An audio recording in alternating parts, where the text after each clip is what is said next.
Greetings. They say that with age comes wisdom. I'm not too sure about that. But what I do know is that with age comes a lot of experience, a lot of failures and some successes. And in that regard, I've been thinking recently about what I have learned in my career, and more to the point, what I wish I had known earlier. Today, I'd like to share some of those ideas with you. If you're a young teacher starting out, I hope you'll find this useful. I have some really old ideas that I have discovered work great still. And I am going to speak from my own experience because I think that's what everybody needs to do. You need to know yourself or get to know yourself, and from there, figure out what you need in your career. I'd like to talk about different aspects of teaching.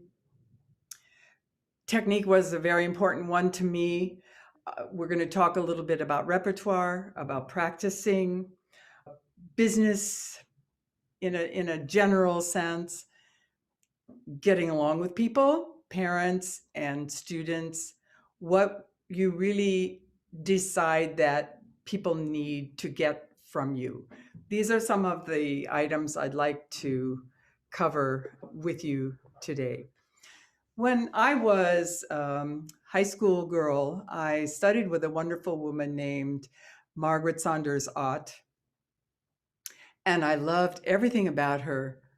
I wanted to be her, except for the part about teaching. So I loved her personality. I loved her curiosity about life. I loved her sense of humor and her musicianship. Her playing was beautiful. And I wanted to be everything like that, except I had no interest in teaching. Of course, I would be a great pianist. I didn't really think about what I would be. I was in love. I was in love with music and in love with the way music came from this wonderful teacher. I was never trained as a teacher, and I think I'm probably not the only one in this room who has that distinction or lack of distinction. Our profession is one to which people come from other professions. You may have been trained as an engineer or a lawyer. You may have been trained as a musician the way I was, but not trained as a teacher. In other words, you took an instrumental degree and you never had a pedagogy degree. So times have changed a lot. I totally recognize that, but that was my time, and that's how I grew up. And it turned out that for many years, actually, I was not a teacher. I had a very interesting career as a pianist in chamber music, and we lived in different places in the world, and it was very, very exciting to build a career, or at least the beginnings of a career in each one of those places. Eventually, however, I did start teaching more. For example, we were living in New York City at the time. I was still performing, but I wanted to start getting a little bit more into teaching. And I think, as I remember, that I was looking for some income as well. So I started teaching, and you probably have had this experience. I picked up a number of students, all beginners, age 6 to 60. So that's really challenging, actually. And I don't think I realized how difficult it was, and I probably didn't do a great job at it. I often think that my early students really didn't get a good deal. One of the things that I did that was a result of my not having any other training, I kind of tried to teach the way I was taught. And if you've done that, you may have learned, as I did eventually, that there's a little drawback to that, which is that especially when you're just starting out and your students are just everyday anybody students, they're probably not a lot like you. So if you teach them like you were taught, it may not work that well because maybe they're not as motivated. They may not be as talented, let's face it. So it's a real long road that you have to travel to get to know how to relate to different students and to adapt yourself to know what's important, what's not important, what to keep, what to let go, and so on. So for me, a very puzzling area really was that of technique.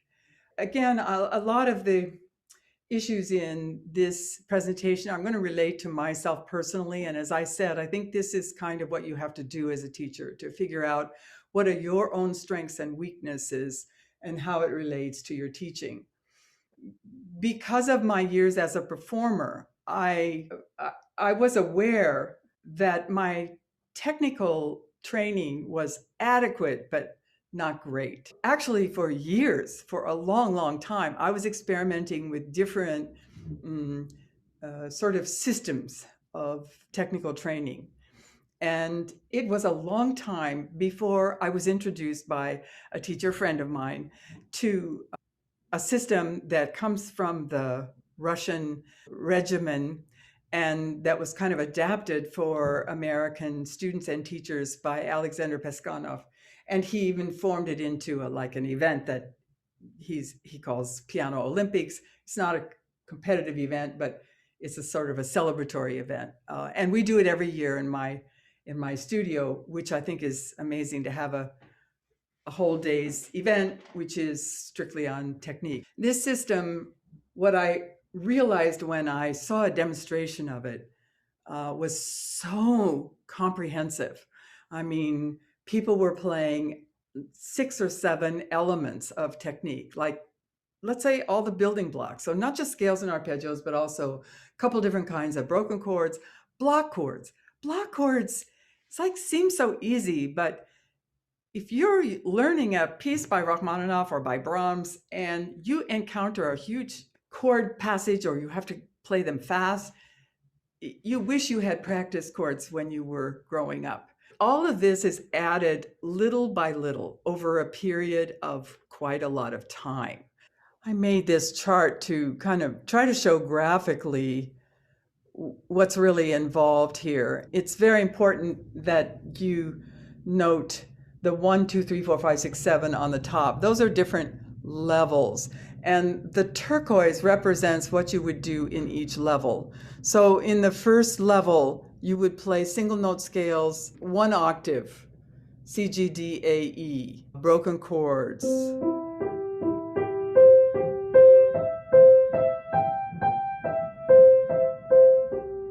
etc. A little chromatic scale.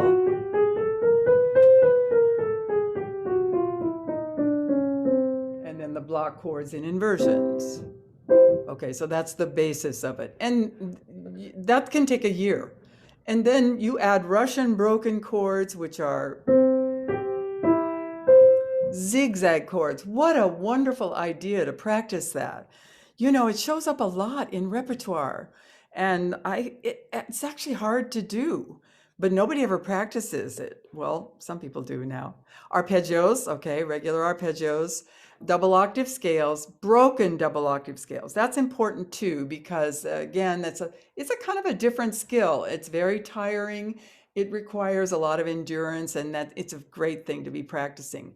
Double thirds, which I used to think were so difficult, and now that's one of the things I've learned is that actually it's not so hard and everybody loves how it sounds. So they actually are highly motivated to do them.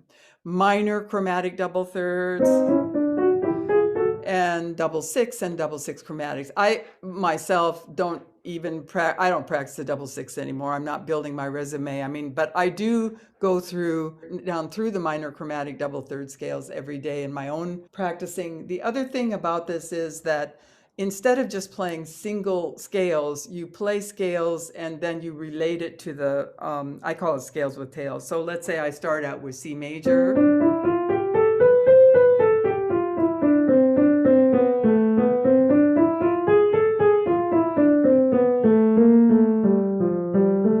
And of course, you do a whole routine of contrary motion and parallel and so on each one of those.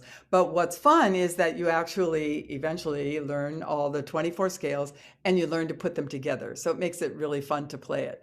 By the same token, on the chords, you don't just play one set of major and minor. You play different chords, actually quite a few different ones that can all be formed from that one note. So here would be major and minor.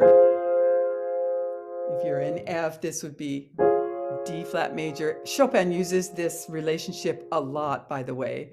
And then here's your minor of the key, D minor.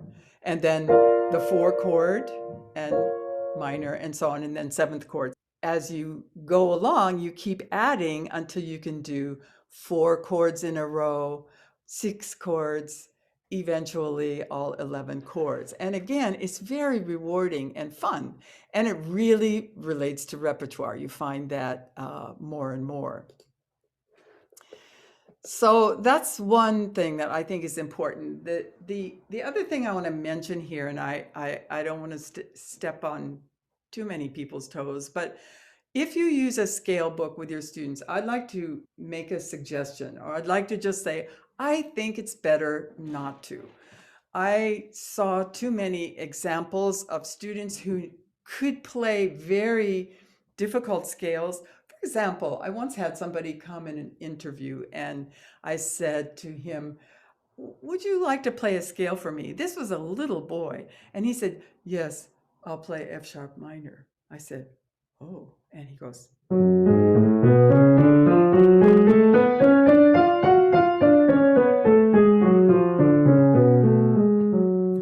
beautifully done. So I said, oh, that's fantastic. How about D major? And he goes, he was stunned and horrified that I asked for a D major. I saw that happen a couple of times and I was kind of puzzled by it because my students of that age couldn't play an F sharp minor scale. And then I realized, of course, they were using a scale book. So they were very good soldiers. And if their teacher gave them F sharp major and F sharp minor, whatever, to learn that week, they learned it. They learned the cadence that went with it, the arpeggio and so on. The next week, they had, let's say, whatever the next key was, they forgot the F sharp because they were busy learning something else. So I thought, well, that's okay. I mean, if all you want to do is learn to wiggle your fingers, okay? But if you want those keys and those key relationships and those patterns to be a part of yourself, really, in the sense it helps you with sight reading, in the sense it helps you to learn a piece, to recognize a structure of a piece, then you need that information up here and not just out of a book. So we do it without a book, and we probably take a longer time to cover all the keys, but people practice them every day on the routine that they practice from little kids to big kids. Every day they do a different key. So each week they do 6 different keys. There's another thing that is not included in that regimen that I think is really important to practice, and that is trills.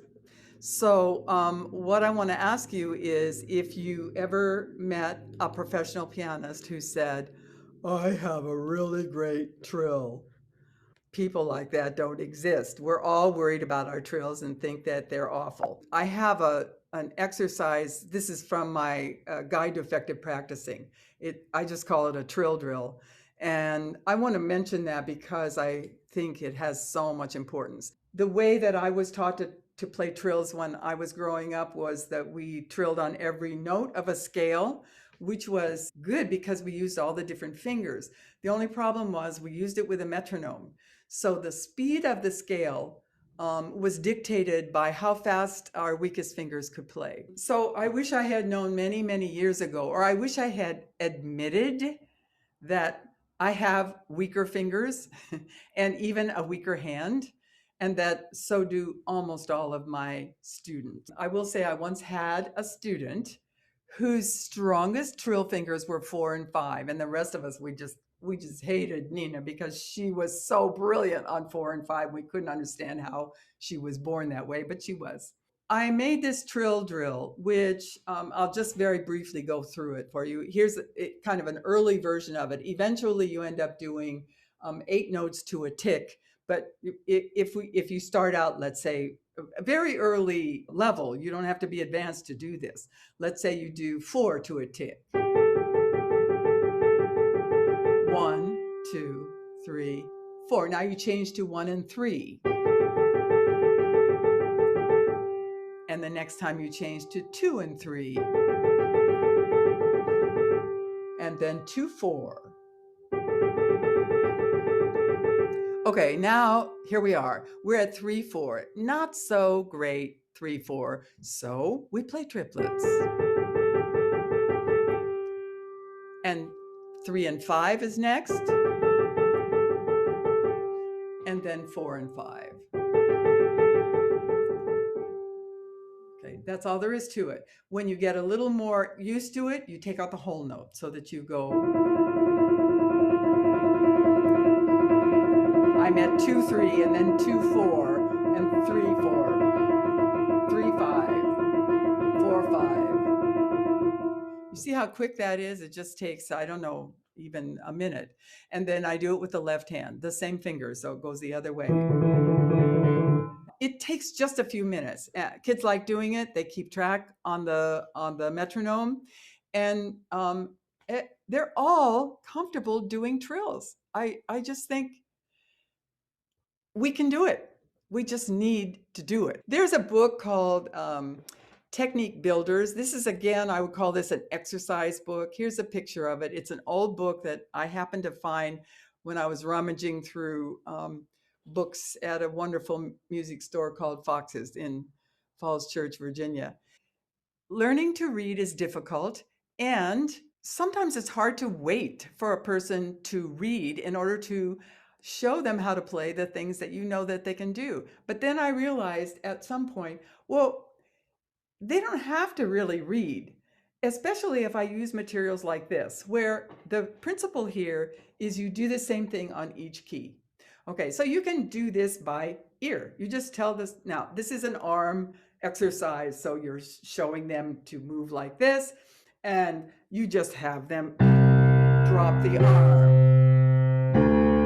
and so on each note. They don't have to know how to read a low C, but actually looking at the music doesn't hurt either. They'll probably figure it out eventually because you show them where it is, and they add notes to it. Now, the thing about this book, and again, I'm not going to spend a lot of time on any one of these particular ideas, but this is something that I understood after a while. When I was a young teacher and people used to talk about having fun in the lesson, I was very critical of that. I thought, well, this is serious. What are you talking about? This is not a game, Well, of course, I'm sure everybody in the audience already knows how dumb that is, because of course, the more you play games, the more people learn. We understand that. I understand that now. This is a little bit later page. And again, you can easily teach this by rote. And you can also just go a huckleberry chocolate apple pie. One note lower.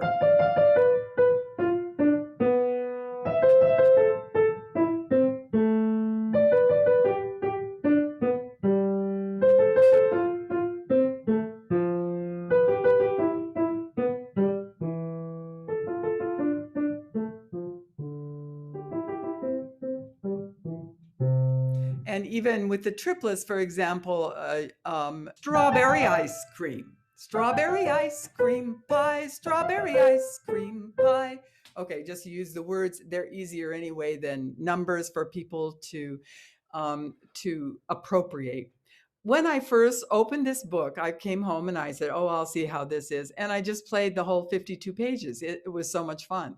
And really, people love doing it. I give this to people of all ages, adults and children and so forth. And, if they are really clever and fast and quick with the fingers, they do maybe 2 pages at a time.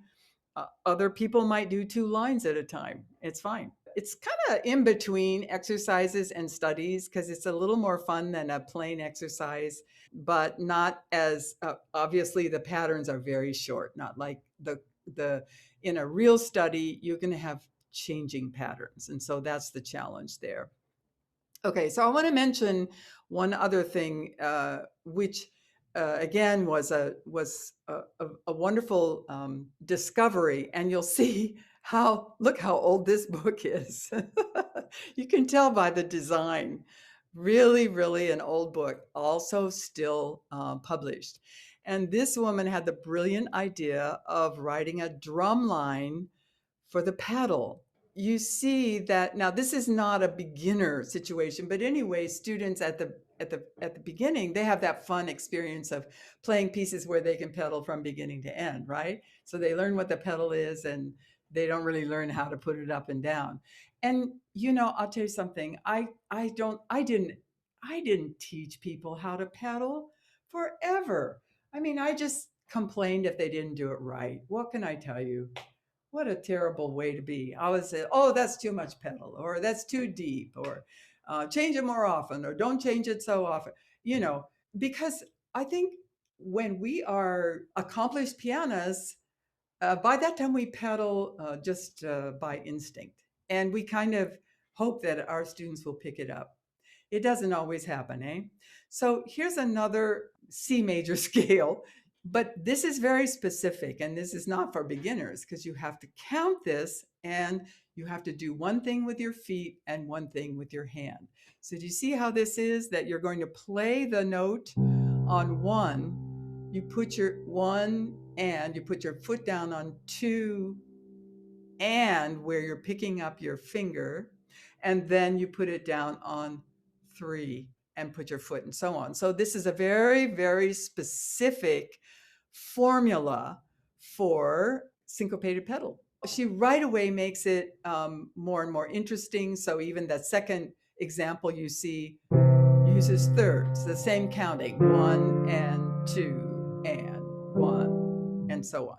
Okay, so that's and then you can start using two hands, etc. This book goes pretty fast, so you're not going to give it to a fairly early level student even if they're reading well, or if you do, maybe do a couple pages and then wait a while and come back to it later. I don't want them to have to practice the piece.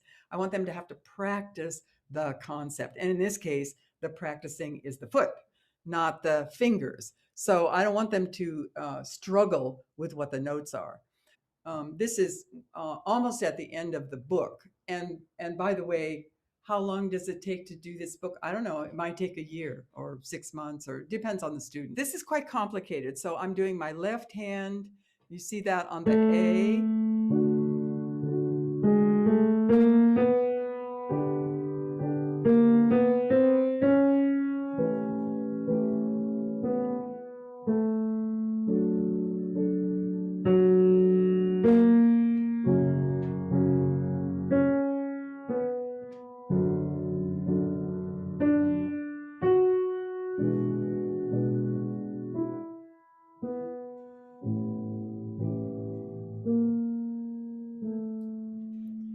Look at the pattern in the pedal. Isn't that interesting? So one and two and three, lift, da dee da, and two and lift, etc. Okay, so this is very sophisticated pedaling, and all you have to do is count and follow the directions, and it sounds great. It's a wonderful book. I recommend it highly. First Pedal Studies for the Piano by Jessie Gaynor. I have to admit, I didn't grow up a big fan of Hannon, even though I knew I should be. I knew I should be doing it. I knew my students should be doing it, but for years I didn't. And then again, thanks to a colleague, I got religion. I have a friend who gave me this book, and now I use it with everybody. It's a wonderful book. This is the way to have fun with Hanon. On the left side page of this book, they print the original Hanon exercise. And then on the right side, this is something that, I mean, obviously you or I could do this, right? But we didn't.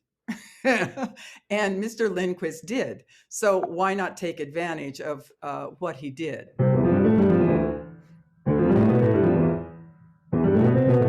And so on. And then at the top, etc. And then you take that, and here comes another rhythm.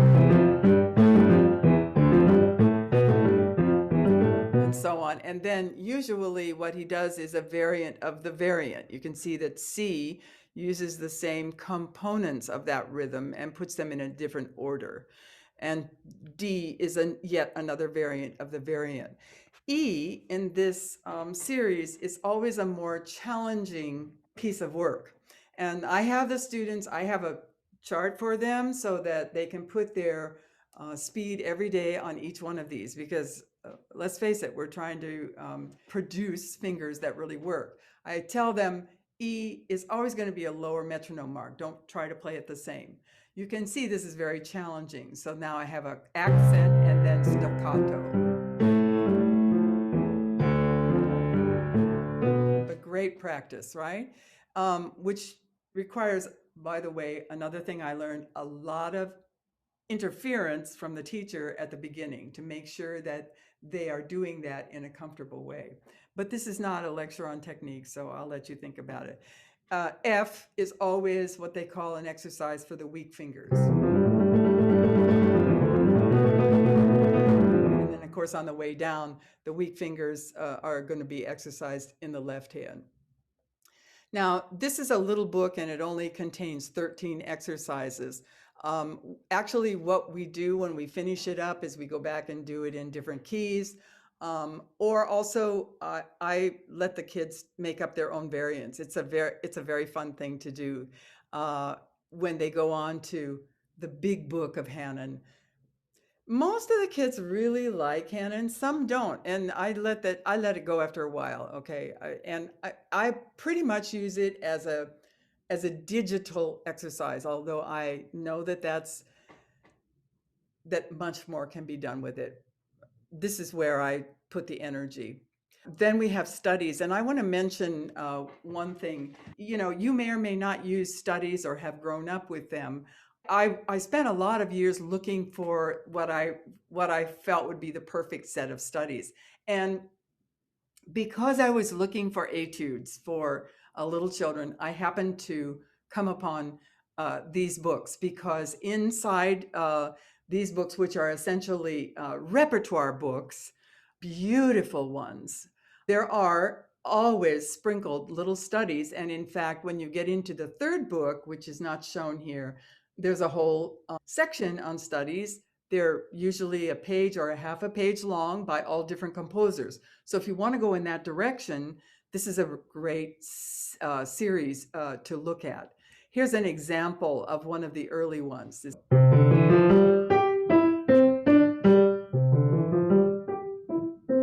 Upside down.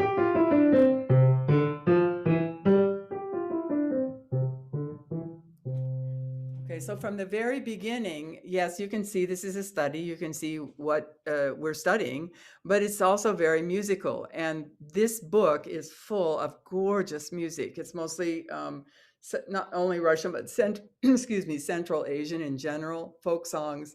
And here's something else I learned.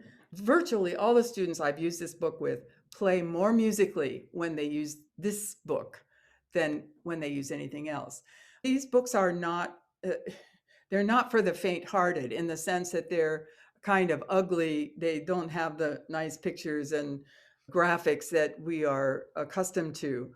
If the child is young, I even ask the mother usually to make a copy of the book and make it larger, because the notes are not very large either. But the music is really beautiful. And so I use it as an addendum, if I'm using a little more organized and slower moving book, method book, or whatever I'm using, and then I This is kind of like the spice I use on the side. So that's both repertoire and technique that I want to show you. Then I just want to say a little bit about Mr. Czerny. I back when there were parties, you would go to a party and somebody says, "Oh, what do you do?" And you say, "Oh, I'm a pianist," and they go, "Oh, Czerny." I've had that happen to me many times. Like they hated Czerny. And here's the secret. Mr. Germer is the secret. You know, and I know that Mr. Czerny, who was a phenomenal pianist and teacher and so on, he wrote thousands of these things, right? And this Mr. Germer came along, and in my opinion, he just chose all the best pieces by Czerny and put them together in a book. So this book is called Czerny hyphen Germer. I just love it. They're from all different opuses, but the best of the best. So I mentioned double thirds earlier. This is another thing I learned, that students play way over their ability if they like the music. This is only number 8 in this book, and I used to skip it because I thought, oh, that's way too hard for this level of student. And then one day I was playing it when a student came in. What's that? And it turned out that it was easy. I usually teach it disconnected.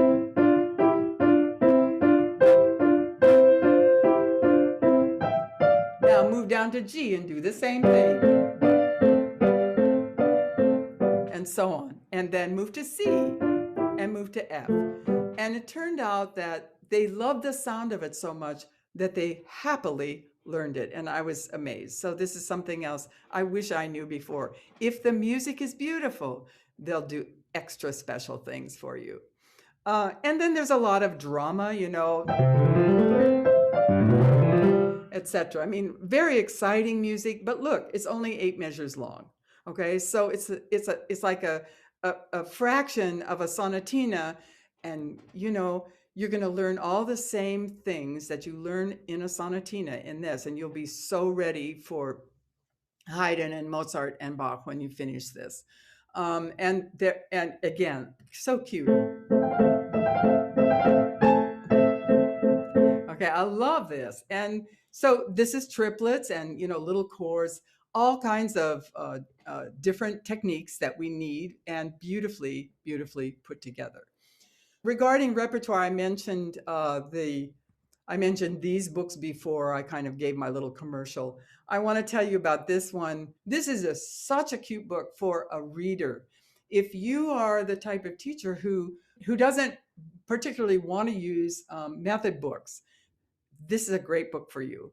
You can see from the cover what the joke is. Okay, so GBDF and ACE, but you know what? It takes a while for the kids to get what that is. And so instead of starting with middle C, the book starts with ACE and then GBDF. They're really cute pieces, and a lot of times it's illustrated with one of the characters. There's ACE, and then later you see GBDF, and then there's one about a bumblebee. So there are some graphics in it, but actually the pieces, the little tiny beginning reader pieces, are really cute. So that's something I wish I had had 40 years ago. There's something that happens to us sometimes, which is that we give a piece to a student and they love it, and then their love wanes. And they've put loads of work into it, and yeah, you can kind of tell, you know what, they really don't want to play that piece anymore. And sometimes you just have to give it up. It's kind of sad to do that. I have not had that experience since I started doing the following.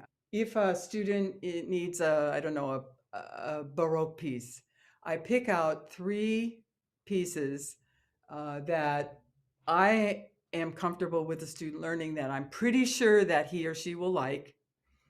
And I play those 3 pieces for them at the lesson.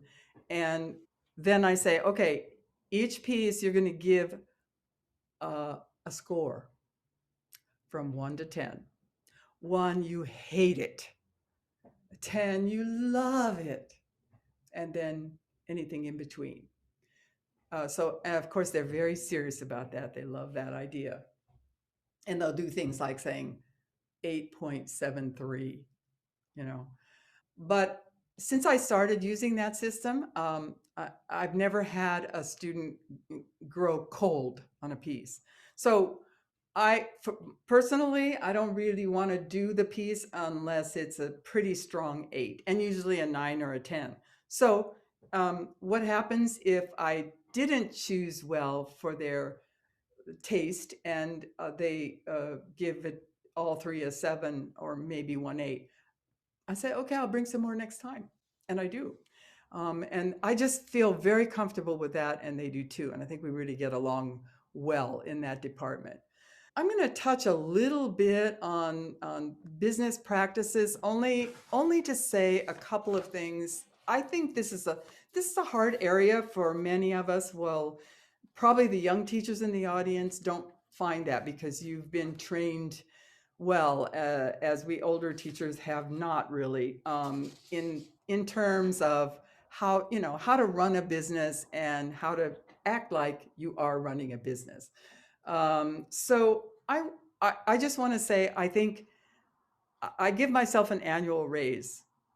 Make it a percentage, and the percentage can be really small, and it's small enough so that people hardly notice it. If it's 4 or 5%, something like that, whatever you want, I think that's important. I think minimum lesson length is extremely important. You can see by the sort of variety of things I've talked about here, and I haven't even mentioned sight reading yet, um, that I could never teach half-hour lessons. And I'm not saying I cover everything that I've been telling you about today. I mean, you have to make choices, okay? But everybody should have, you know, the building block technique and some study, right? And some sight reading and some pieces. I mean, that's what we have to do. So you have to have a minimum lesson length. And again, I will tell you, I've talked about this in a lot of teacher groups throughout the country. Every time I have a chance doing it, I ask, has anyone here ever removed 30-minute lessons from their offering and lost a student over it? And I've never had anybody who has. I think we're all afraid it will happen, but actually, it usually doesn't. Uh, the, the, the interview process is part of business, really. And it's really tricky. I don't feel like I'm an expert at it even after all these years. Um, but I think you should have interviews. If you're in a situation where you need to take any student who comes to you, just make the first lesson like an interview. I mean, you don't have to do a separate process, but ask them to send you, if they're a transfer student, ask them to send you a list of the pieces they've played in how long, the last 2 months or the last year or something. That's very important because remember, sometimes kids learn a fabulous piece and come and play it for you, and actually they don't know how to read and they barely can play, except they spent a whole year learning that piece. So you have to ask the right questions. And then here's again, I just want to emphasize, eventually you have to, if you can, think about who you are and who the student is and who works best together. When you come to a place where you are able to choose, or you're able to sort of guide certain people towards you, ask yourself, how do you feel about beginners? I've taught a lot of beginners in my life and liked it a lot. I don't do it anymore because what I learned? I learned I'm not that good at it. I'm really bad at stickers. Okay. I mean, and it's not because I don't like to have fun. I do like to have fun, but I don't do the charts well and so on and so forth. I mean, so that's a weakness of mine. And I have plenty of friends in the area who do it really well. So I can always recommend somebody else. Personalities. This is a tough one. I think it's important though. When you have an interview, if you have a child and a parent, make sure you spend half the time with the parent. The parent is your real client, and you want to try to find out whether you kind of share a philosophy. where whether you seem to communicate pretty well. How are you with stage parents? Uh, if that's not a problem for you, fine. But if but find out. I mean, why is a person coming to you? Because your student won something? Okay, that's fine.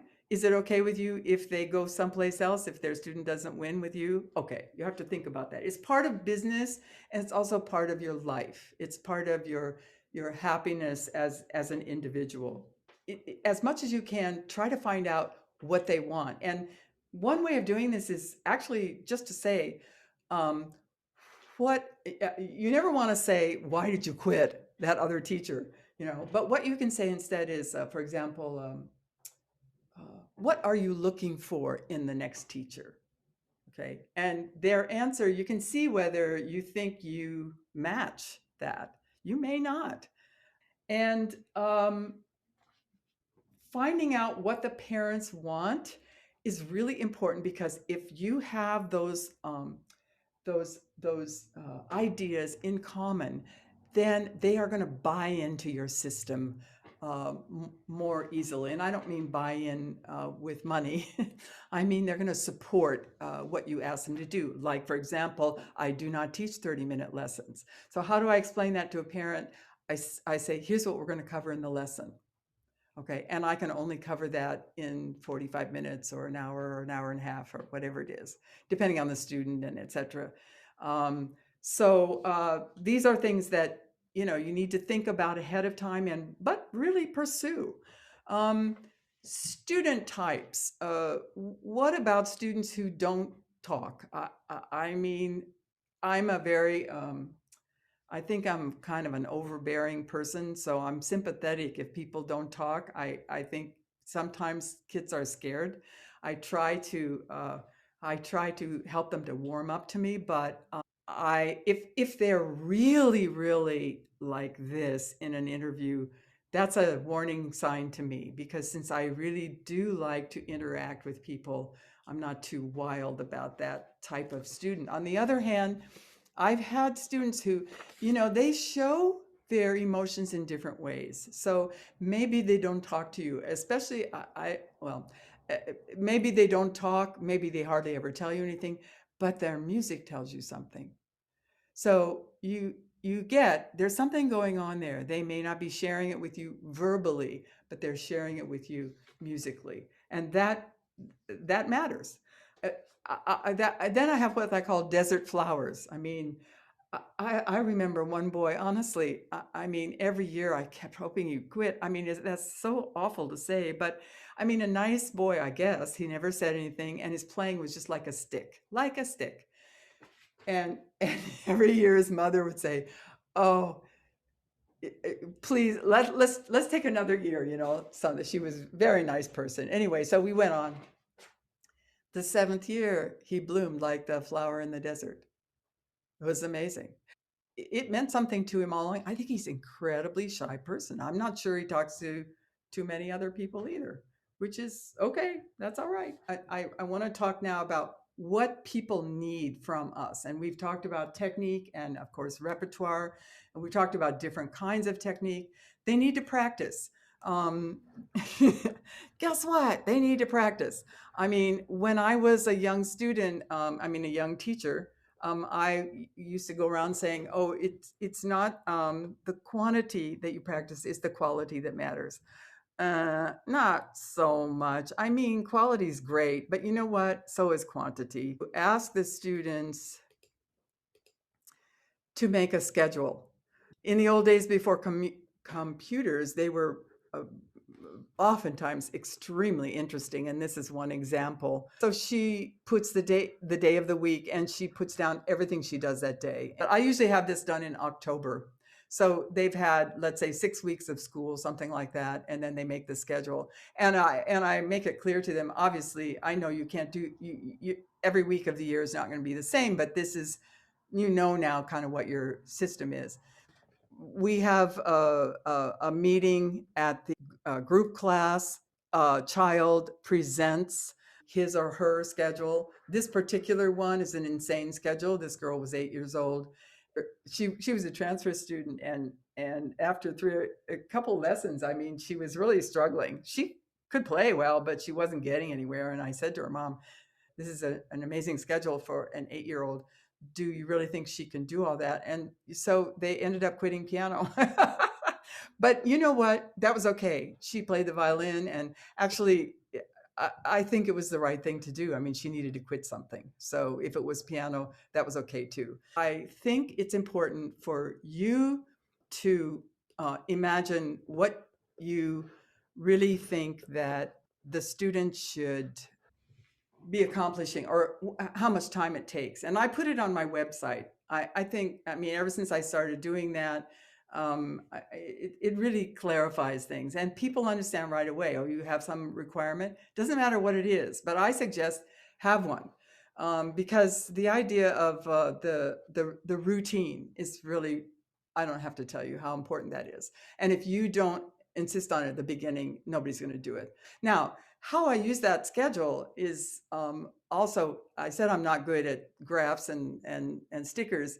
So I actually would put it up on the wall so that we decorate the studio with those schedules and they look at each other's and notice what each other does. And when the parents come for a special event, they see it too. Beyond that, I mean, I don't check up on it, but here's how I can use it.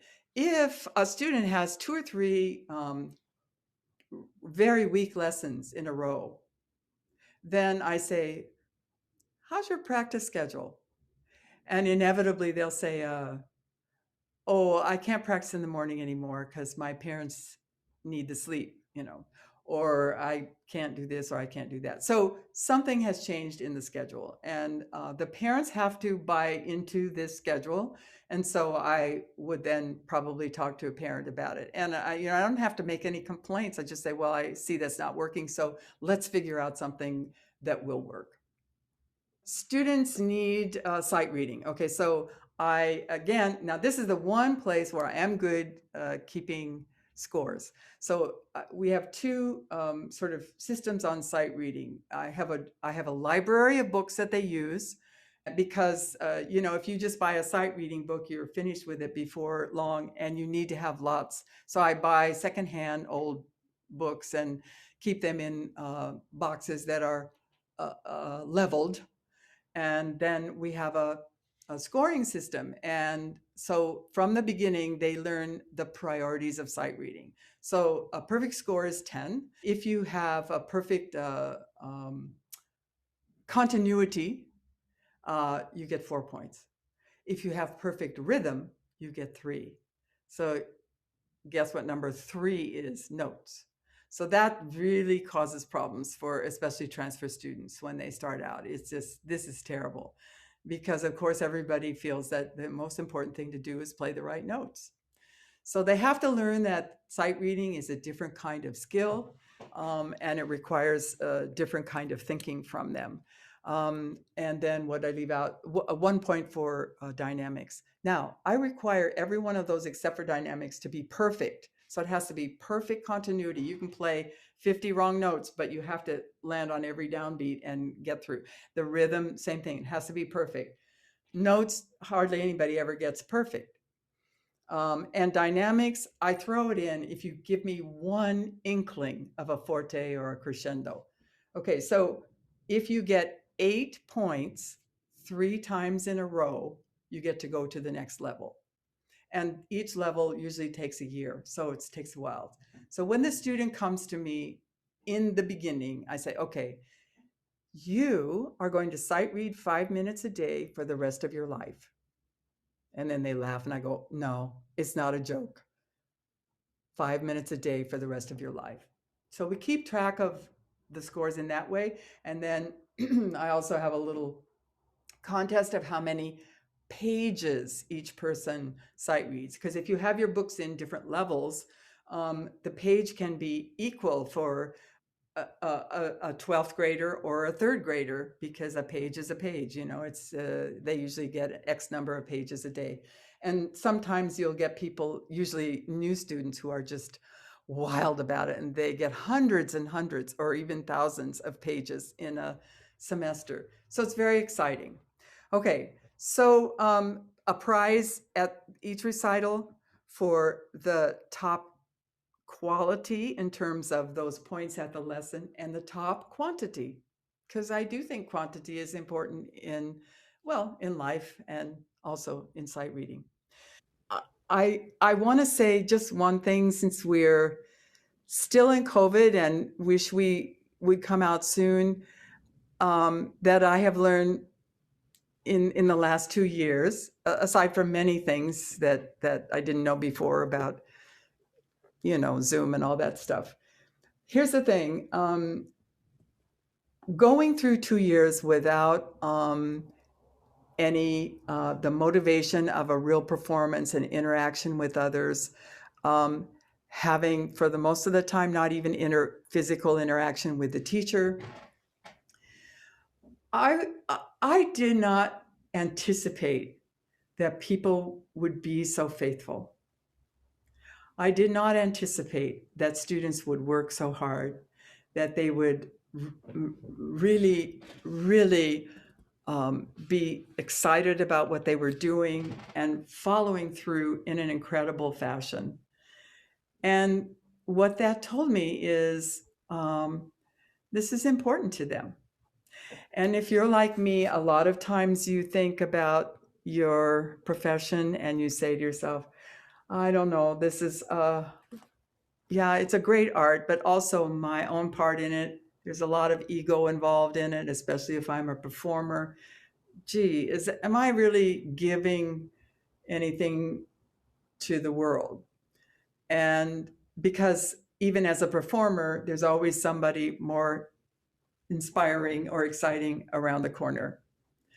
And the same is true of teaching.